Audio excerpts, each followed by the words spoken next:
안녕하세요. 30대 초반 결혼 2달 만에 깨끗하게 갈라서고 다시 싱글이 된 여자 사람입니다. 며칠 전 한 기사에서 갑론을박 논란거리가 있었어요. 결혼식을 하고 혼인신고를 하지 않은 채 헤어지면 이혼이냐 파혼이냐 였습니다. 제 생각은 이혼이 맞다고 생각해요. 혼인신고 자체가 사회적인 책임각을 표명하는 것이기 때문이죠. 혼인신고를 하지 않았어도 친인척을 비롯한 친구, 직장 동료 등을 모아 선포했으니 이혼이 맞다고 생각하거든요. 그래서 저는 혼인신고도 하지 않았지만 결혼식도 하고 신혼여행도 다녀왔기에 2달 만에 돌싱녀가 되었습니다. 왜냐고 물으신다면 남자 특유의 우리 엄마 불쌍하잖아 코스프레 때문이라고 말할 수 있어요. 연애할 때도 당신 엄마 불쌍하게 생각한 적 없으면서 결혼하고 나니 세상을 보는 눈이 달라졌다며 이상한 논리를 폈거든요. 물론 단순히 논리만 폈다면 이혼까지 가지 않았을 거예요. 그런데 이 멍청한 남자는 그 이상의 욕심을 부려 깨끗하게 갈라서게 되었답니다. 멍청했지만 오히려 속이 너무 투명해 더 살아볼 필요 없이 결단을 내리게 만들었어요. 그 과정은 벽창호가 따로 없어서 고구마 100개를 먹은 듯 답답했지만 그 과정 덕분에 더 수월하고 빠르게 정리했네요. 제가 좋아하는 명언 중 하나가 모든 것엔 그럴 만한 이유가 있다는 거예요. 지금은 이해할 수 없어도 시간이 더 지나 돌이켜보면 다 연관성을 지닌다는 뜻에 마음에 들었거든요. 신혼여행지에서 돌아올 때부터 당신 엄마 불쌍하다고 안타까워하던 전 남편도 그랬습니다. 그땐 유난이라 생각했는데 다 밑밥을 깔아두는 거였죠. 아직 비행기 시간 여유 있지? 우리 엄마 해외여행 한 번도 안 가봤는데 나만 신혼여행으로 해외여행 간다고 하니까 좀 미안한 거 있지. 명품 가방이라도 하나 사다 드릴까? 그럼 좀 덜 미안할 것 같아. 자기가 좀 골라줄래? 당신 명품 가방 좋아하니까 어떤 디자인이 좋은지 잘 알 것 같아. 나는 그 가방이 그 가방 같아서 잘 모르겠다. 같이 골라줄 거지? 어머님 명품 가방? 어머님 가방 좋아하셔? 평소 무겁다고 핸드폰도 들고 다니시는 것도 별로 안 좋아하시지 않아? 명품이라도 손에 뭐 드는 걸 좋아하시고 익숙해야 들고 다니지. 내 친구들 중에도 뭐 드는 거 귀찮아 싫어하는 애는 명품 가방이 아니라 명품 할애비를 준대도 싫대. 귀찮고 무거워서. 어머님도 그러면 어쩌려고? 에이, 그런 게 어딨어. 아무리 드는 게 무거워도 몇백 하는 명품 가방이면 자랑하려고도 들고 다니겠다. 설마 우리 엄마한테 가방 사주는 거 돈 아까워서 그런 소리 하는 거 아니지? 그런 거 아니면 해외여행도 못 가본 우리 엄마 명품 가방 하나 사주자. 장모님은 지난달에도 해외여행 다녀오셨잖아. 계속 마음 쓰여서 그래. 어? 지금 시간 그러면 돌아오는 길에 사도 되고 여행 간 공항에서 사도 되고 어? 신혼여행을 떠나기 위해 수속을 마치고 면세점 쇼핑을 하고 있었습니다. 보통 해외여행을 계획하면 사고 싶은 물품은 인터넷으로 주문하고 찾아가잖아요. 저 역시도 쇼핑할 시간이나 물품을 정리할 시간이 부족해 필요한 것들은 미리 주문하는 편이었어요. 괜히 여행 떠나는데 이것저것 힘들게 짐 빼고 싶지 않았거든요. 그래서 친구들에게 줄 선물이나 제가 필요한 건 이미 주문하고 크게 쇼핑할 건 없다고 생각했죠. 근데 대뜸 남편이 시어머님 명품 가방을 사주면 어떠냐고 넌지시 물었습니다. 말이 사주면 어떠냐는 거지? 뉘앙스는 해외여행 한 번도 못 가본 우리 엄마를 위해 꼭 사야 한다는 형식이었어요. 그런데 저희 시어머님 정말 손에 뭐 드는 거 싫어하세요. 핸드폰도 겨우 들고 다니실 정도니 말 다 했죠. 그런 시어머님 스타일을 아는지 모르는지 명품 가방에 목매는 남편이 사실 이해 안 갔습니다. 솔직히 저도 명품 가방 한두 개는 있지만 선호하는 편도 아니거든요. 중요한 모임 있을 때 보여지는 용으로 가지고 다닐 뿐 실용 가치는 크게 없어 자주 사는 것도 아니죠. 하지만 남편은 그런 건 아랑곳하지 않았습니다. 저희 부모님도 해외여행을 자주 다니는 건 아니지만 1, 2년에 한 번은 다녀오시는 편이었어요. 그래서 남편의 관심사는 불쌍한 우리 엄마였죠. 생각지 않은 가방을 몇백 주고 사는 것도 마음에 안 들었고 시어머님이 좋아하실지도 모르는데 남편은 막무가내였어요. 꼭 신혼여행 갈 때 사는 게 아니더라도 귀국할 때 사도 괜찮으니 사드리자며 저에게 답을 듣기 원했습니다. 글쎄, 어머님이 좋아하신다면 한 번은 생각해 볼 수 있는데 확실하지도 않은데 예상에 없는 몇백 사용하는 건 좀 그래. 아무리 우리 엄마가 해외여행을 다니셨다 해도 우리 엄마는 안 사드리고 어머니만 사드리는 건 역시 형평성에 어긋나는 것 같고 정 사드리고 싶으면 국내 들어가서 어머니께 물어보고 적당한 걸로 그때 생각해보자. 한두 푼도 아니고 덜컥 살 정도로 우리가 여유 있는 건 아닌 것 같아. 내 말 무슨 뜻인지 알지? 아이, 가방 하나 사드리는데 그게 그렇게 형편 논할 일이야? 자기도 있고 장모님도 있는 명품 가방 우리 엄마는 하나도 없는데 우리 엄마 불쌍하지도 않아? 면세점이 일반 백화점보다 저렴하니까 한 개 사가면 좋잖아. 어머님도 없으면 당연히 사드리자고 하겠지. 근데 자기랑 우리 엄마 장모님이 이렇게 내 가족에겐 유일한 여자 셋인데 우리 엄마만 명품 가방 없으니까 속상해서 그러지. 내 맘도 몰라주냐? 사실 이때 예감을 좀 했어요. 원래 사연을 즐겨 듣는 건 아니었는데 결혼을 앞두고 결혼에 관한 이야기, 시댁에 관한 이야기를 들으면서 내게도 일어날 수 있는 일이라 생각했거든요. 일부 남자들이 연애할 땐 당신 엄마 불쌍한 거 하나도 표현하지 않다가 결혼하고 하나둘 속내를 드러낸다던 사연을 들었어요. 그게 시작이라는 건 종종 들어서 알고 있었던 거죠. 근데 신혼여행을 가는 동안 시어머님 불쌍하고 안쓰럽다고 명품 가방 사드리라는 그 말이 좀 쎄하게 들렸습니다. 뭐지? 싶었던 거죠. 전에 없던 시어머님 이야기가 나오는 게 이 남자도 그런 부류인가 생각을 고쳐먹게 만들었거든요. 연애 때 효자 모습이 보였다면 아예 결혼을 안 했거나 또는 어떤 효자인지 알고 싶었을 거예요. 효자 중에서도 내 부모만 소중한 사람이 있는 반면 사랑하는 여자의 부모님까지 소중하게 생각하는 사람이 있으니까요. 전자라면 안녕을 구하고 헤어지는 게 당연하죠.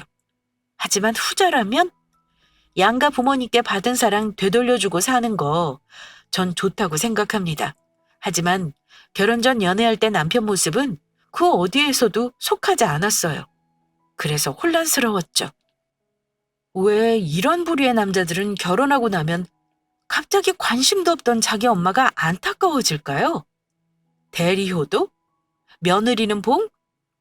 어떤 생각을 하고 있는지 이해할 수 없고 고쳐 쓰지도 못하니 예의주시하고 레이더를 풀가동했답니다.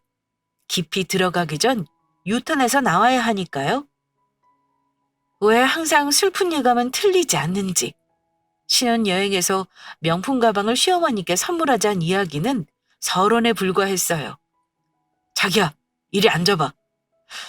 우리 이제 월급 관리에 대해 이야기 좀 하자. 나는 10일이 월급날인데 자기는 25일이라고 했지. 그럼 공과금이랑 생활비 같은 부분들 정리가 필요할 것 같아서. 우리 엄마 이제 용돈도 드려야 하는데 당신 월급 받으면 매달 말이나 초에 드리면 되겠다.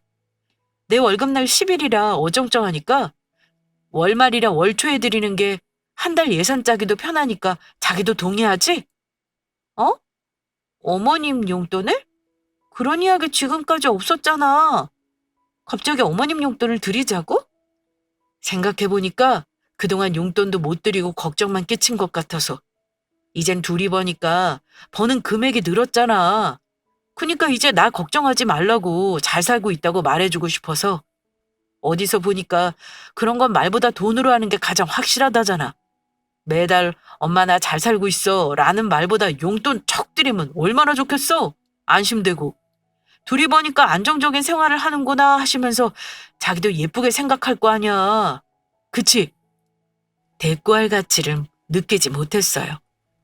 결혼 전 용돈을 드렸다면 그 부분은 진지하게 생각을 해볼 문제라 여겼죠. 결혼하고 드리던 용돈을 못 드린다는 건 사실 죄송한 부분이니까요. 저희가 그렇게 형편이 안 되는 것도 아니고 아직 아이도 없어서 드리는 용돈이 있었다면 당연히 줄이지 못했을 거예요. 저도 그렇게 막대 먹은 사람은 아니니까요. 그런데 전혀 아니었습니다. 결혼 전 철없이 지내던 모습에 걱정만 끼친 것 같아 잘 산다는 말로 안심하게 만들고 싶대요. 그 방법이 용돈이었습니다. 어디서 들은 말은 있어가지고 위로나 잔소리 같은 듣기 싫은 말들은 돈과 함께 하는 거라고 말하더라고요. 저도 들은 적 있거든요. 흔히 젊어서 고생은 사서 고생이다라는 말을 하잖아요. 젊을 때 힘들고 어려운 일을 겪는 건 돈 주고 겪어도 될 만큼 좋은 경험이라는 뜻으로 하는 말이지만 사실 고생 안 하면 더 좋다는 건 누구나 공감하는 사실이고요. 이런 말을 하고 싶다면 돈 몇백이 아니더라도 돈 몇십은 주고 해야 한대요. 그래야 듣는 사람도 공감하고 말하는 사람도 말의 진정성이 느껴진다고요. 그런 류의 글을 인터넷에서 본 기억이 있어서 모르는 건 아니었죠. 하지만 이건 다른 거라 생각했습니다. 그건 불필요한 말을 할 때나 돈 쓰면서 하라는 거지. 이건 경우가 다르잖아. 나는 내 돈 들이면서 어머님한테 예쁨 받고 싶지 않은데? 결혼해서 아이 낳고 잘 사는 것 자체가 예쁜 모습 아니야? 명절이나 생신에 용돈 드릴 거잖아. 그거와 별개로 매달 일정 금액 용돈으로 들 생각은 없어. 당신 우리 지금 사는 집 70%가 되추른 거 알고 하는 소리지? 둘이 벌어도 나가는 돈이 더 늘었는데 어떻게 용돈을 고정으로 드리자는 말을 서슴없이 하는지 솔직히 이해가 안 간다. 왜 또 이해까지 하려고 해? 딱 봐도 눈에 보이잖아. 우리 엄마 고생한 거. 장모님하고 다른 인생 살아오신 거. 당신도 봐서 알지 않아? 똑같이 자식 낳아 키웠는데 결과가 다르잖아. 이제 나도 결혼해서 안정적인 삶을 살기 시작했으니까 우리 엄마도 달라져야지. 안 그래? 혹시 말이야. 나 모르게 연봉을 났어? 뭐 그랬다면 그 오른 금액만큼 어머님 용돈 드린다는 건 뭐라 안 할게. 예상했던 범위보다 당신 말대로 수입이 늘었으니까. 뭐 그 정도는 나도 이해하도록 해볼게. 그런 거야? 뭐야. 안쓰러운 우리 엄마 용돈 주려면 내 월급이 올라야 해? 그래야 줄 수 있을 정도로 우리가 못 사는 거 아니잖아. 나가는 돈이 많아도 결혼 전보다 내 월급의 2배 이상 수입이 늘었는데 어떻게 엄마한테 매달 용돈도 못 드리냐? 그게 말이 돼? 아무리 나가는 돈이 많아도 월급 다 쓰는 것도 아니고. 남편이 워낙 당당하게 시어머님이 불쌍하다고 안쓰럽다고 용돈을 드렸으면 하길래 전 혹시 저 모르게 연봉이 올랐나까지 생각했어요. 생각하는 것처럼 정말 총 수입이 늘었다면 그 포기에 얼마든 결혼해서 환경이 좋아졌으니 혼자 계신 엄마 생각할 수 있겠다고 싶었죠. 물론 속에선 천불이 나고 뒤엎고 싶을 만큼 이해가 안 되었지만 그래도 전 제 선에서 좋게 마무리하고 싶었습니다. 그래서 제가 이해할 수 있는 적정선의 범위에서 남편에게 말을 꺼낸 거죠. 혹시 저 모르게 연봉이 올랐으면 당신 의견에 동의하겠다고요. 그런데 돌아오는 답변은 역시나 아니네요. 남편 월급이 저보다 200만 원 정도 적어요. 그러니 남편 입장에선 자기 월급보다 2배 이상 수입이 늘었고 아무리 나가는 돈이 많아도 시어머님 용돈 줄 정도로 넉넉하다고 생각하는 것 같았습니다. 이건 제가 어떻게 할 수 있는 부분이 아니었어요. 말도 안 되는 개 논리를 펴니 아예 말도 못 꺼내게 선을 그어야겠다 생각을 정리하고 있었죠. 더 이상 이야기하면 나 화날 것 같아? 하루살이야? 평생 그만한 집에서 살고 아이도 안 낳고 노후 대비도 안 할 거야? 앞으로 갈 길이 먼데 대체 다달이 어머니께 용돈을 무슨 수로 준비한다는 건지 모르겠어. 혹시라도 내가 임신해서 아이 키우며 일을 못하게 되면 그땐 어쩌려고 그래? 벌 수 있을 때 저축도 하고 혹시 모를 상황도 대비해야 하는 거 아니야? 당신이 어머님 용돈 드리고 싶으면 투잡이라도 해.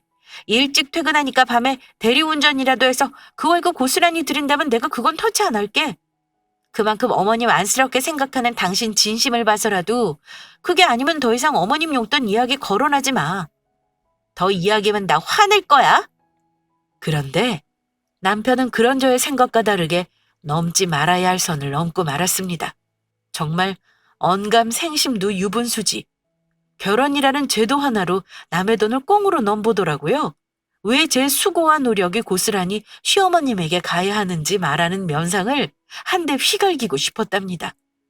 생각해보니 당신 말이 맞다. 당신 몸도 약해서 임신하면 회사 제대로 못 다닐 수도 있고 그때 용돈 못 드리면 또 걱정하실 수 있으니까. 용돈은 우리가 어느 정도 저축하고 나면 드리는 게 맞는 것 같아. 당신 말이 맞아. 그래서 하는 말인데 그럼 앞으로 용돈 드리는 것도 아니니까 결혼하고 처음 받은 당신 월급 우리 엄마한테 주는 건 어때? 앞으로 매달 드리는 것도 아니고 이만큼 우리 많이 벌어 잘 살 거니까 걱정하지 말라는 의미로 말이야. 이건 괜찮지? 신박한 논리를 펴는 남편을 저는 가만히 쳐다보고 있었어요. 대체 어떤 뻔뻔함을 가지면 이런 말을 할 수 있을까 싶었거든요. 솔직히 결혼하고 그동안 용돈 드린 적 없으니 조금 쪼들리더라도 남편이 자기 월급을 드리고 싶다고 말했으면 그건 고민해 봤을 것 같습니다. 물론 앞으로 그런 일 없다는 전제 하에서요. 그런데 이건 도를 지나쳐도 너무 지나쳤더라고요. 평생 당신 엄마 용돈에 용돈은커녕 밥 한 끼 사드린 적 없으면서 본인보다 훨씬 많은 제 월급을 통째로 넘길 생각을 하다니 이건 누가 봐도 제정신이 아니라고 할 발언이었습니다. 그런데 남편은 아닌 것 같았어요. 그 전까진 제가 반대 의견을 따박따박 말하며 대꾸했는데 물끄러미 바라보고 있으니 제 생각이 긍정적이라고 느끼는 것 같았죠. 제 눈치를 살피더니 이내 말을 이어갔거든요. 사실 우리 엄마 고생 많이 했어. 자기도 알다시피 우리 엄마는 딸이 있는 것도 아니고 아들만 셋이잖아. 거기다 내가 첫째고 아들들이 딸처럼 살가운 것도 아니고 아버지도 살아생전 무뚝뚝해서 엄마 챙겨준 적 없으니 나도 자라면서 엄마 챙길 생각도 못했지 뭐. 그런데 당신 만나고 장모님 집에서 받는 대우 보니까 나도 생각이 달라지더라고. 우리 엄마가 불쌍해지고 말이야.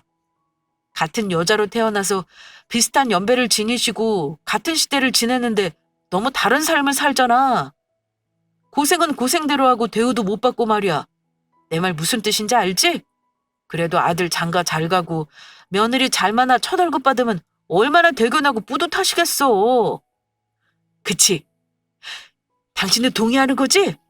우리 엄마한테 주는 거 하나도 안 아깝잖아. 그치? 왜 이런 부류의 남자들은 연애할 땐 하나도 그런 뉘앙스를 안 풍길까요? 그랬다면 식장 들어가기 전에라도 엎었을 텐데 말이에요. 식장도 들어가고 신혼여행도 다녀오니 볼장 못 볼장 다 봤다고 생각하나 봐요. 아니면 잡은 물고기니 도망가지 못한다고 생각할까요? 그것도 아니면 자기 자신이 너무 매력적이라 생각해서 그만한 가치가 있다고 생각하는 것인지 궁금했습니다. 그리곤 이내 눈물이 나기 시작했어요. 내 자신이 한심해졌거든요. 이 사람은 대체 날 어떻게 봤을까? 내가 얼마나 멍청하게 보였으면 이런 말을 서슴없이 할까 싶었죠? 삶에 회의가 들기 시작했어요. 사회생활도 제법 잘해서 나이보다 빠른 승진에 승승장구하고 있다는 자신감에 살았거든요. 그런데 저에게 이런 논리를 펴는 남자를 선택해 결혼했다니. 현실을 부정하고 싶었습니다. 어느 정도 말이 안 되면 싸워서 바꿀 수 있다는 생각이 들 수 있어요. 저도 명품 가방이나 매달 용돈에선 단호하게 밀고 나가며 의사를 피력했으니까요. 하지만 그런데도 굽히는 거 없이 더 과한 요구를 하는 남편을 보니 이건 제가 그렇게 보였다는 생각밖에 안 들었습니다. 그런 생각이 들며 이런 남자가 좋다고 결혼까지 한 제가 한심하게 느껴졌어요. 그래서 흐르는 눈물을 멍하니 내버려 둔 채 남편을 바라만 보고 있었습니다. 자기 울어? 그렇다고 울 것까지 뭐 있어. 자기가 생각해도 우리 엄마 살아온 인생 기구하지. 아들들은 다 자기 살 길 바빠 용돈이나 밥 한 끼 제대로 사드린 적 없는데 말이야. 엄마는 뭐 예쁘다고 악착같이 생활비 벌어서 부족하지 않게 키워주셨나 몰라. 그래도 자기 만나 나 철들었다. 그치? 그런 며느리가 번 첫 월급 받으시면 얼마나 좋아하실 거야? 아, 울 거 없어. 자기야, 이제 우리 엄마 행복할 날만 남았는데 뭘. 다 자기 덕분이야. 어이구, 내가 사랑에 안 빠질 수 없다니까. 이렇게 마음이 어리고 예쁘고 능력도 있고 말이야. 흐르는 눈물을 닦아주는 남편을 가만히 보다 마지막 기회를 주고 싶었어요. 미쳤다고 손가락질 하실 수 있지만 적어도 내 부모에게 같은 마음이길 바라는 작은 미련이 남았거든요. 이건 남편에 대한 사랑 때문만은 아니었어요. 적어도 내가 그렇게 멍청하지 않다는 나에 대한 작은 연민 같은 느낌이었습니다. 연애할 때 그런 모습을 보이지 않았기에 알 수 있는 방법이 없었어요. 결혼하고 일주일 만에 말도 안 되는 논리를 펴며 제 월급을 몽땅 시어머니께 주자는 헛소리를 하지만 우리 부모님에 대한 마지막 마음을 듣고 싶었습니다. 물론 예상을 못하는 건 아니었어요. 그냥 지푸라기라도 잡는 심정이었다고 말하면 그때 제 심정이 잘 와 닿을까요? 적어도 그 정도의 쓰레기는 아니길 바라는 마음이었으니까요. 그래서 조심스럽게 남편에게 물었습니다. 저희 부모님에 관해서요? 똑같은 마음은 아니더라도 생각을 하고 있다면, 그랬다면 헤어지더라도 마음이 덜 아플 것 같았거든요. 저도 알았던 것 같아요. 이 사람과 같이 살면 제 미래가 행복하지 않다는 건 말입니다. 그래서 깨끗하게 뒤돌아설 무언가가 필요했던 거죠. 그런데 사람 마음이 참 간사해요. 판도라의 열쇠를 쥐고 있는데 그 끝이 궁금하면서 한편으론 두려웠거든요. 너무나 뻔한 결말의 끝을 알면서 다가가는 심정이었으니까요. 어머니께 내 월급 다 드리면? 우리 엄마는? 어머님? 어머님 뭐 챙겨드릴 게 있나? 자기 집은 워낙 잘 살잖아. 아버님 직장 탄탄해서 연금도 꼬박 잘 나오고 퇴직금으로 상가 사신 걸로 월세도 잘 나오는 거 아니야? 두 분 사용하시기 넉넉하고면 뭘 용돈이 필요하시다고 그래? 처가댁은 잘 사니까 돈 한 푼이라도 드릴 거 뭐 있나? 그렇게 쓰긴 우리가 버는 돈이 아깝지. 우리가 오히려 힘들게 버는 거잖아. 우리보다 더 힘들게 사는 게 우리 엄마인 거고 돈의 흐름은 그렇게 가는 게 맞는 거지. 안 그래? 잘 살고 안 살고 문제가 아니잖아. 용돈을 받는 부모의 마음은 다 같은 거 아닐까? 나는 그럼 우리 엄마 서운할 것 같은데? 뭘 서운해하신다 그래? 부모들은 자식 잘 살면 그걸로 마음 든든하고 행복한 거지. 처가댁은 잘 사니까 돈 한 푼 드리는 것보다 자주 찾아뵙고 말벗 되어드리는 게 맞는 거고 우리 엄마는 고생하고 힘들게 살았으니 돈으로 보상해주는 게 맞는 거지. 다 형편에 따라 하는 거야. 그니까 그런 거 너무 마음 쓰지 마. 정 처가댁 용돈 드리고 싶으면 당신이 종종 주말 근무 신청해서 월급 이외 수당 챙기던가. 나도 그렇게 당신이 챙기는 건 처가댁 드려도 뭐라 안 할게. 그만큼 주고 싶다는데 내가 뭐라 해? 근데 그거 아니면 지금 내가 버는 거 그리고 당신이 벌고 있는 금액은 엄연히 부부 공동 재산이니까 거기서 처가댁 드리는 건 반대야. 나도 분명히 의사 전달했어. 저는 남편이 생각이 단순하다고 느꼈거든요. 그런데 아니더라고요. 오히려 고단수구나 하는 느낌을 받았습니다. 시어머님 용돈을 드리고 싶다는 말을 꺼냈을 때 제가 투잡으로 대리운전이라도 하라고 했던 말을 고스란히 저에게 써먹었으니까요. 제가 남편보다 200만 원을 더 벌고 있는데 제 첫 월급은 고스란히 시어머님께 용돈으로 드리자는 남편은 친정에 돈 한 푼도 줄 수 없다는 의사를 내비쳤습니다. 그러더니 오히려 저를 농락하는 것처럼 말했죠. 그래도 정 주고 싶다면 주말 근무를 신청해 수당을 챙기라고요. 그래서 준다면 그걸로 남편 역시 저에게 갑론을박하지 않겠다는 말을 하는데 남편이 다시 보였습니다. 제가 더 이상 이런 놈과 살 이유가 없다는 건 너무도 분명했어요. 그런데 왠지 억울했습니다. 이런 놈 만나 결혼하려고 연애 기간 포함해 지난 2년간 시간을 버렸나 싶었거든요. 즐거웠던 순간도 말도 안 되는 상황을 보니 모두 다 허무하게 무너지는 기분이었어요. 어떻게 한 방 제대로 먹일까 생각했는데 방법이 떠오르지 않았습니다. 답답한 마음에 일이 손에 잡히는 것도 아니고 고구마 몇 박스를 혼자 먹고 물 한 모금도 못 마신 채 지냈던 시기였죠. 오빠, 오랜만이야. 귀국한 거야? 이모한테 오빠 귀국한 이야기는 들었는데 내가 요즘 정신이 없어서 연락도 못했네. 그래, 신혼이 얼마나 달콤한지 오빠 들어왔다는데 연락도 안 해서 내가 친히 했다. 점심시간 괜찮아? 신혼부부 저녁에 밥 먹자는 건 오바인 것 같고 솔직히 너 결혼한 사람 마음에 안 들어서 얼굴 보자는 소리 안 나오니까 점심에 너랑만 우선 밥 먹을까 해서 내일 시간 괜찮지? 여전하네. 내가 누굴 만나든 내 남자친구 하나같이 마음에 안 들어하는 건 누가 보면 진짜 오빠가 내 전 남친이라도 되는 줄 알겠어? 내일 봐. 그러던 중 사촌오빠의 귀국 소식이 들렸습니다. 중학교 시절까지 거의 붙어 살다시피 한 사촌오빠였어요. 저도 외동이고 사촌오빠도 외동이거든요. 둘째 이모 아들인데 사촌오빠가 태어나고 동생 낳아달라고 이모를 졸랐다 해요. 이모는 형편상 아이를 더 낳을 수 없었고요. 가까이 살던 저희 엄마가 저를 낳으면서 원하던 동생을 얻게 된 사촌오빠는 어릴 때부터 저를 너무 예뻐했어요. 나이는 2살 차이지만 사촌오빠 생일이 빠르고 제가 느려서 3살 차이나 다름없거든요. 제가 중학교를 졸업하던 시기, 사촌오빠가 이모 가족이랑 미국으로 이민을 갔어요. 그래도 워낙 친해서 메일을 주고받고 전화도 하고 1년에 한 번이지만 사촌오빠가 국내 들어올 때면 늘 붙어 다녔죠. 결혼식에 오고 싶어 했지만 한국에 오는 회사 일정을 맞추다 보니 어쩔 수 없었어요. 그래서 제 결혼식이 지나고 3주 뒤 이렇게 귀국한 거죠. 결혼식 못 오게 된 걸 미안해했지만 사실 그게 제 귀에 들어오지 않았어요. 옛 시조처럼 그런들 어떠리 저런들 어떠리 그런 기분이었거든요.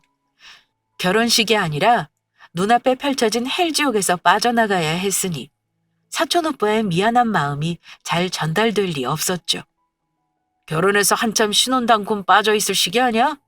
얼굴이 왜 이렇게 헬쓱해졌어? 가뜩이나 못생긴 얼굴 더 못나졌잖아. 왜? 장서방이 잘 안 해줘? 저녁에 불러. 되도록 늦게 보려고 했는데 만나서 혼내줘야겠다. 뭐야? 뭘 속상하게 하는데? 오랜만에 만난 사촌오빠는 정말 든든한 방패막이처럼 굴었어요. 피식 웃음이 나면서 안도감이 왠지 모르게 들었습니다. 누구에게 말하기도 싫은 치부를 들추는 것 같았지만 사촌오빠는 왠지 제 편이 되어줄 것 같았거든요. 오빠, 나 이혼하려고. 연애할 때 시어머님이랑 친하지도 않았고 지금까지 평생 용돈이 뭐야?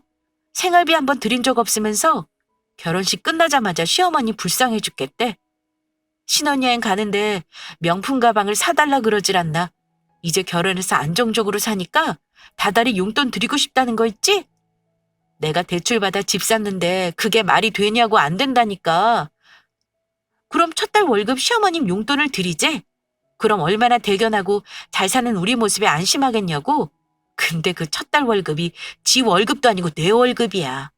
진짜 오빠 만나서 이런 말 하기도 창피하다. 그래서 주저리 다 털어놓았습니다. 사촌오빠는 묵묵히 듣고 있더라고요. 그러더니 제 말이 끝남과 동시에 제 머리를 한 대 쥐어박았어요. 이렇게 남자 번호는 없어서 어떻게 하냐고 핀잔 제대로 들었죠. 남자는 남자가 보면 안다고 사진 보여줬을 때 인상이 별로라고 말한 적 있거든요.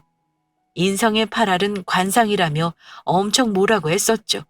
사실 사촌오빠는 제가 남자친구 생길 때마다 안 좋다고 말해서 모든 남자친구를 다 보여줬던 것도 아니에요. 그래서 결혼할 때 남편이 별로라는 이야기를 들었어도 그러려니 지나쳤죠. 사촌오빠는 어떤 남자라도 다 제가 아깝다고 생각하는 사람이었으니까요. 그런 오빠가 저녁에 남편과 같이 보자고 말했습니다. 단, 조건을 하나 붙였어요. 사촌이라는 말 하지 말고 함께 보자고요. 그래서 알았다고 답하고 남편에게도 전달했습니다. 당신 오늘 저녁에 시간 괜찮아? 왜? 무슨 일 있어?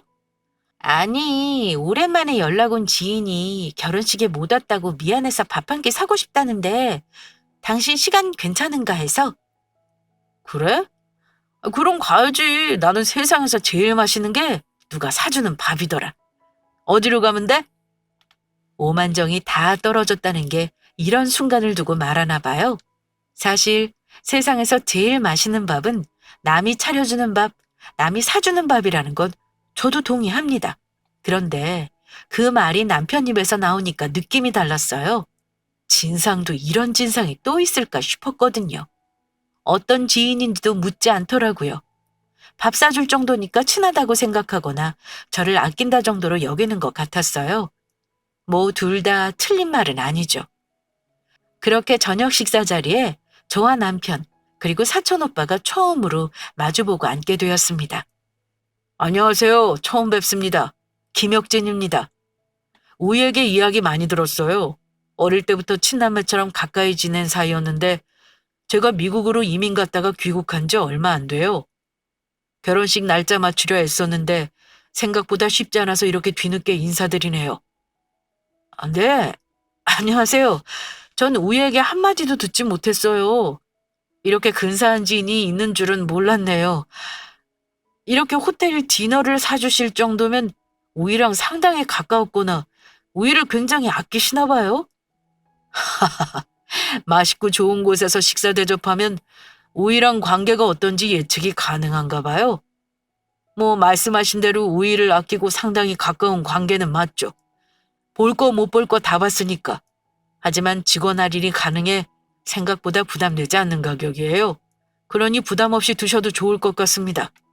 사촌 오빠가 잡은 식사 자리는 고급 호텔 디너였어요. 낮에 볼 땐 편안한 차림이었는데 저녁엔 정장을 차려입고 나왔더라고요. 사실 제가 보고도 깜짝 놀랐습니다. 그건 남편도 마찬가지였어요.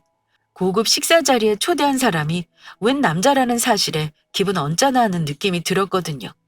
그래서 사촌 오빠를 도발할 생각에 저와 가까웠거나 아꼈던 것 같다고 말했던 거죠. 그걸 사촌 오빠는 또 받아치더라고요. 볼 거 못 볼 거 다 봤으니 상당히 가까운 거 맞다고요. 정말 사촌이라는 말 하지 말라는 이유가 이거였나 싶을 정도로 옆에서 이야기를 듣는 내내 흥미로웠어요. 막혔던 고구마가 서서히 뚫리는 느낌이 드는 저와 다르게 남이 사주는 밥이 제일 맛있다던 남편은 표정이 점점 어두워지고 있었죠. 우희 부모님이 우희 어릴 때부터 대리 사이 원하셔서 우희가 어떤 남자랑 결혼할지 정말 궁금했어요.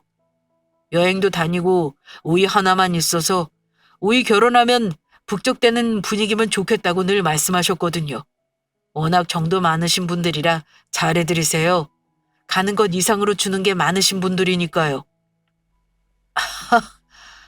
대릴사요? 장모님 장인어른은 워낙 가진 게 많으셔서 저희가 뭐 드릴 게 있나요? 오히려 저희가 부족하니 늘 안쓰러워하시는 거죠. 마음으로 잘하면 되죠. 진심은 통하는 법이니까요. 에이, 그런 게 어딨어요. 마음이 가면 돈도 가야죠.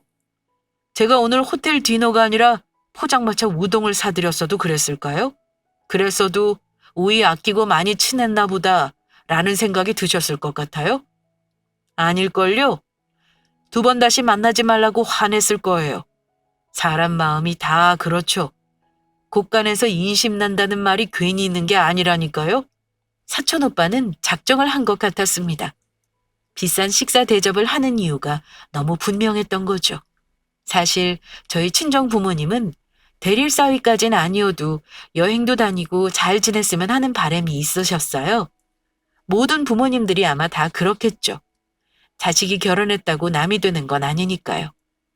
정말 결혼을 잘하면 없던 딸이 생기고 없던 아들이 생겨 더 행복해질 수 있잖아요. 거기엔 당연히 금전적 여유가 더해져야 한다는 게 사촌 오빠 이야기였어요. 가난하면 돌볼 마음도 안 생기고 곳간에서 인심난다는 옛말이 괜히 있는 게 아니라고요. 그 말을 듣는 전 진짜 속이 뻥 뚫리는 것 같았습니다. 남편이요? 상당히 불편한 티를 냈어요. 하지만 사촌 오빠는 그런 건 아랑곳하지 않았죠. 며칠 전 한 기사를 봤는데 혹시 보셨어요? 한국 남자들 대리 효도에 목맨다는 기사였거든요. 요즘 기자들 진짜 돈 쉽게 버는 것 같아요. 그런 이야기 나오기 시작한 게 벌써 10년은 더 된 것 같은데 말이에요. 아직도 그런 남자 있음 이혼당해도 진작 당하죠. 안 그래요? 예전이야 한국 남자들 결혼하면 관심 없던 부모님 걱정하며 며느리가 딸처럼 굴어야 한다, 불쌍하니 용돈 넉넉히 드린다 소리에도 여자들 참고 살았지만 어디 요즘 여자들이 그러나요? 능력도 있어 똑똑해져. 그런 남자 있으면 결혼도 못하죠. 막말로 아들은 큰 돈 들고 딸은 흙 퍼먹이고 키우는 것도 아니고 말입니다. 딸 키우는데 돈이 덜 들어서 그러는 건 아닐 겁니다. 남자들이 왜 그렇잖아요. 살갑지 못하고 여자들처럼 마음을 헤아리는 능력이 부족하잖아요. 결혼하고 안정적인 가정 살면서 아내 위하다 보면 그런 대우 못 받고 지낸 자기 엄마가 불쌍하고 안쓰럽게 느껴질 수 있죠. 전 그렇게 생각합니다. 그쵸. 그런 생각 들 수 있죠. 그런데 문제는 그러면 본인이 잘하면 되는 거지 왜 애꿎은 아내 힘 쓰냐는 거죠. 내가 못하니까 아내가 대신해라 라는 생각은 본인은 그럴 생각이 없다는 거잖아요. 결혼하려고 다정하지 못한 성격이 변해 아내에게 잘해줄 정도면 충분히 자기 부모님에게도 그럴 수 있는 거죠. 안 그래요? 거기에 더 못난 사람은 불쌍하니까 돈으로 어떻게든 보상하려는 경우죠. 이런 경우 100% 이혼하더라고요. 남자가 얼마나 못났으면 결혼 전 하지도 못했던 아내 등에 업고 하려는 건지. 기사를 보는데도 정말 한심하게 짝이 없더라고요. 대리호도 하려는 남자들 별로라는 말을 하는 사촌오빠에게 남편은 자기 생각을 말하더라고요. 남자가 여자들에 비해 살갑지 못하니 그런 마음 충분히 품을 수 있다고 말이죠. 그 말에 동조하는 사촌오빠는 그럼 본인이 해야지. 왜 아내 힘 빌어 하려는지 모르겠다며 한심하다고 한참을 기사 주제로 남편을 잘근잘근 씹었습니다. 처음엔 단순히 기사인가 보다 생각하는 것 같았는데 이야기를 듣다 보니 본인 이야기라는 걸 남편도 알아채는 것 같았어요. 반론도 펴보고 자기 생각하는 입장도 이야기해보지만 사촌오빠가 통할 리 없었죠. 물론 결론은 얼마나 못났으면 그럴까였거든요. 물론 제 생각도 그랬고요. 그렇게 식사 자리를 끝나고 집으로 오는데 그 화살은 저에게 돌아왔습니다. 대체 그 남자 정체가 뭐야? 설마 당신 첫 월급 우리 엄마에게 드리자는 말했어? 그 말 듣고 지금 기사가 어쩌네 한국 남자들 능력 없으면 대리호도 하려고 하네 그렇게 나 엿먹이는 거야? 그래? 대체 무슨 놈이길래 결혼식 못 왔다고 한 끼에 20만 원 가까이 하는 식사를 턱하니 사주고 그래? 잤냐? 잤어? 아직 너 못 잊은 놈이라 나한테 보여주고 싶었던 거야? 우리 이혼하자. 사람이 못나도 이렇게 못날 수 있다는 걸 당신 보고 알았다. 대화하면서 얼굴 울그락불그락 하던데 당신도 당신 생각에 얼마나 창피한지 알았을 거 아니야. 그런 남자들 100% 이혼이라는 이야기를 들었고 나랑 이혼할 생각 없다면 미안하다. 생각이 잘못되었다가 맞는 거 아니야? 어떻게 겨우 한다는 소리가 그 남자 어떤 관계길래 비싼 식사 사주고 엿먹이냐는 소리를 하냐?